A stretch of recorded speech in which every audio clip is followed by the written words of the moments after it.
Hey everybody, what's going on? I'm Jordan Anderson, and this is my review for the live action Ghost in the Shell movie. Before I break things down, I just want to be clear, I'm not really going to try to compare this too much to the original film and the series. I'm really just trying to judge this on its own merits and just see how it stacks up in my opinion. Anyways, let's just dive in by talking about the plot first. So the plot of Ghost in the Shell centers around the character Major, which is played by Scarlett Johansson. It's set sometime in the near future, and she is a cyborg in a sense, but she's the first of her kind. She's a human that gets saved from a terrible crash, and she gets a bunch of cybernetic enhancements to basically make her the perfect soldier. And from there, she gets turned over to the organization that made her, which I think it's like Hanka Tanka Technologies, robots, something like that. They're the company that the corporation that put the money to make her or whatever. And basically, she gets leased out to Section 9, which is a organization that just takes out cyber criminals. That's what I would call it anyway. As far as the plot goes, for the film, I think some people kind of forget. I mean, if I am going to be doing at least one comparison to the 1995 version, it's that it was, released in 1995 and was the inspiration for a lot of kind of great like action cyberpunk things, most notably The Matrix. As far as the film's plot goes, I definitely enjoyed it. I have seen the original film, and you know I wouldn't say there's anything that like is I'm not gonna say groundbreaking, but just something I haven't seen there before. But then again, I only saw the original film within this last year, so I didn't really grow up with it. I don't have an attachment with it. I've seen a lot of things like it since. But as far as the plot goes for this, I thought it was fine. I thought it served the story well. I was interested in what was going on, and that was never an issue for me. The plot was never an issue for me. Characters and acting. Uh, Basically, I liked all the characters that were presented. Mainly, Scarlett Johansson as Major. I thought her character, being the starring one, was certainly the most interesting, the one that had the most room to grow and room to play with, and definitely really cool. My favorite character, I think, actually in the movie wasn't Major though. It was actually her partner Bato. I think I'm pronouncing that right. The actor's name that plays him, I have it right here. I'm sorry if I'm butchering his name. It's Pilo A Asbeck. I'm probably probably saying that terrible. He's a Danish actor, and this is really the first movie I've seen him in. But I really like what he brought to it, and he kind of had a certain gruff kind of wit, sarcastic thing going with him. I liked how like he liked the dogs a lot, and he just I thought worked with Scarlett Johansson really well. And he was just a nice little Easter egg, or a nice little surprise that the movie had to offer. The rest of the cast was pretty good. I didn't really have any issues with them. I thought all the actors did fine in their roles. There's some issues I have with some, not really necessarily characters, but just kind of the the way they're fleshed out, but I'll get into that later in this review. All right, let's talk about the music and composition, which that is definitely something I can say is 100% badass. The score in this movie is awesome, and I can't say I'm surprised on that, considering that Clint Mansell, I believe, he's the main composer on this movie. And if you don't really know his work, definitely look into him. He's done music for a lot of films that I've had a real love for. Moon being probably the most notable one, I'd say, in terms of like just how prevalent his score is to the movie. But he's also done the music for Smoking Aces, which I'm not saying it's a great movie, but it's cool, good music. The guy has really good, just he has a great filmography, so definitely look him up if you haven't seen it. But I'd say the music for this really elevated a lot of the scenes. It really got me more engaged into the action when it was happening, and just really definitely one of the high points of this movie was the music, visual effects, and cinematography. Uh, Another just absolutely out of this world, just fantastic effort was by the visual effects team and the cinematographer. this is a gorgeous film. If there's something that can be said about Ghost in the Shell, the this latest adaptation, is that it's freaking breathtaking and good looking to look at. The special effects are just on point everywhere. The makeup's good for all the characters. Costumes are on point. The set design is pretty damn good. I mean, I'd say I'd actually put it up there with some of like Ridley Scott's best movies. I'm not gonna say like Alien, but there's a lot of detail that was put into the sets, and you can really see it throughout the movie. And then you can also just see good proper use of CG because there is quite a bit of CG elements to this movie, but it all meshes and flows seamlessly into the background of the city, which really just brings the universe of this movie to life and really just engages you more into it. And if the visuals hadn't been like really top notch, I think for this, it really would have made the film falter a lot more. So yeah, visuals awesome. Definitely an awesome looking movie. Now this is where I'm going to kind of get into more of a few of the issues I had with it, and that's mostly in the writing. Uh, I can't say like this is like the most airtight script that I've seen. It works. I mean, it works for the story it's telling, but that's also exactly where the fault is on it, is that it just merely works. I mean, the characters' arcs are fairly beat for beat. You kind of see where everything's going. Like, there's not really a lot of surprise and intrigue that I felt watching the characters. I enjoyed seeing everybody, but again, this is such a rich and unique world that I think I would have liked the writing and the script to just allow characters to flesh out a little bit more and have like some of those smaller scenes that we get in movies, just kind of showing characters day to day stuff so that we really get a sense of who they are, if that makes any sense. At least that's just how I felt about it. But I definitely felt the script was lacking some and really could have added more emotional punches at times where it felt flat during some of it.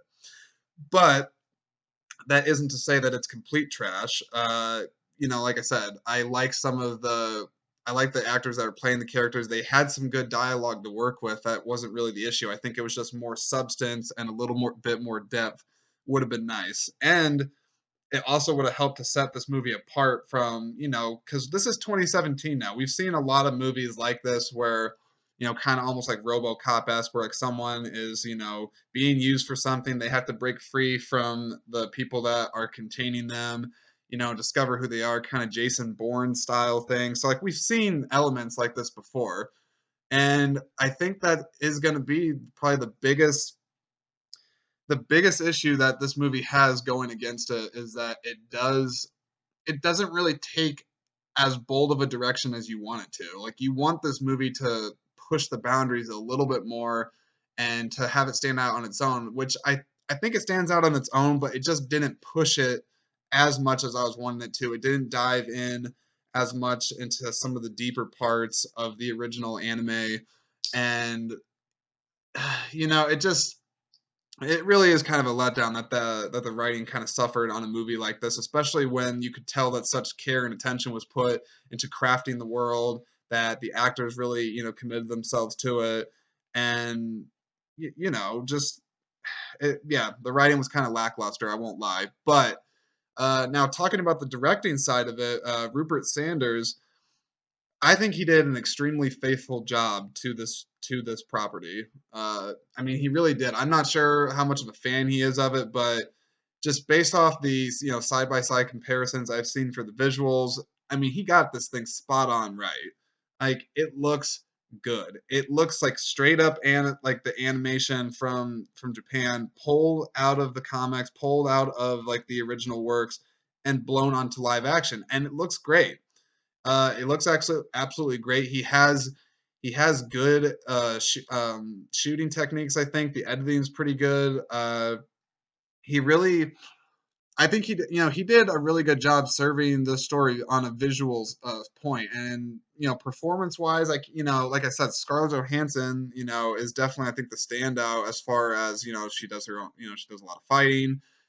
She is the emotional center of the movie, so it really rides on her, and she does it well. But I'm saying this The reason I bring this up is because I'm not sure how much of her performance was really drawn out of his direction, but as far as like the directing goes, like I said, like he didn't really do anything that was really bad. Like I mean, like I said, like visually he told the story I think as well as he could. I liked a lot of the camera angles that they did. There wasn't like a lot of shakiness. I could really tell what was going on. Everything was framed good. So I really don't have much problem with his direction on this film. Uh, only to say that I would have maybe liked there have to have sorry. I would have maybe liked to have there been more emotional depth and maybe, little more, maybe a little bit more ballsy action because the action's good, but, I guess for me, action's always kind of a tough thing because I like R-rated action probably the best. And PG-13 action works and it can work really well. Perfect example of one that really pushes it just the right way for me is Casino Royale. Does it really well. It goes hard and almost to the verge of being R without actually quite going R. And I don't know, I guess like just after watching and thinking about the movie a little bit more, it maybe could have used some of that. But, anyways, that's all said and done. So now let me talk to you guys about just the personal side of this, the how I thought, it kind of stacked up for me, not talking as much about the technical aspects of the film. First off, did this movie hold my interest? Yes. Yes, it did. I was engaged right from the beginning of it. I liked the vibe that the movie was going for. It held my interest. I like, kind of dystopian sci-fi Blade Runner-esque stuff. So yeah, it definitely held my interest on it. So absolutely no issue there. Is it a movie I would watch again? Yeah. Yeah, I would definitely watch it again. I'm not gonna say it's one that I would be popping in a lot. I'm not sure, quite on its rewatchability factor yet, but it's definitely something I would definitely want to see it again and actually watch a lot of the bonus features to see how they kind of pulled a lot of that off. Because, like I said, artistically speaking, this is a great looking film, and dare I say, come Academy time, could actually get a visual effects nomination. I, don't have to, quote me on that, but I think it's a distinct possibility. Would I buy it? Yep. Yeah, I would definitely buy it. I'm not gonna say it's like a day one Blu-ray buy. If I had to put a price tag on this, I'd probably pay like a solid 15 bucks for this. I definitely wouldn't mind owning it in my collection. As I said before, I'm not like a gigantic Ghost in the Shell fan, so I don't own a lot of the other ones, except for the 95 film. So yeah, I wouldn't mind owning this, and I think it's something that I could recommend to people to watch, even if it's just once. Last thoughts. I enjoyed the movie, for what it was. I feel like it had a lot going against it, with the whole Scarlett Johansson, is it whitewashing controversy that was, plaguing this film to begin with. I'm not going to get into my personal issues on that, except I'll say that Scarlett Johansson, I felt like she delivered. I think she did a good job. I think it actually was the right casting choice for this. I'll stand by that. And I would like to see her do this character again if it gets the opportunity to. I don't know really how it's doing financially right now, but I thought she committed to the role, and I'd like to see what she would do with it again. Aside from that, though, visually speaking, I really like that the soundtrack kicks ass. So it's definitely one I'm going to be adding onto my Spotify as soon as it becomes available. I enjoyed the movie. I like the action. I like most of the storytelling beats. It is stuff I've seen before, often enough, but it was at least done well enough that I could enjoy myself in the theater. I didn't, get so lost in it that I, was sucked into another world. But at the same time, I enjoy what was going on screen. It is something different from what I'm typically used to watching. And it did have a sort of Minority Report kind of vibe going with it. And I like stories like that. So, yes, for me, for the most part, I'd say this is a good movie. I'm not going to say it's great. I'm not going to say it's shit or that it's even like average because, visually speaking, the action, the acting, and the direction put it above par, at least enough for me personally. So, with all that being said, I'm gonna give Ghost in the Shell a B minus. Thanks so much, everybody, for taking the time out of your day and stopping by and checking out this review.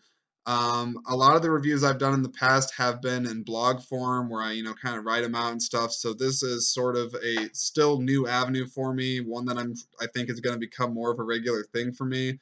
So with that being said, I'd love to hear you guys' thoughts and opinions on this. Please leave them down in the comments below. And if you like this, definitely give it a thumbs up, subscribe to the channel so that you can check out more content as it comes. And, be sure to follow me on Facebook and Twitter and and also the website that I run, www.talkingmoviesonline.com. Again, thanks everybody for listening to this, and I will catch you guys next time with my next review. See ya.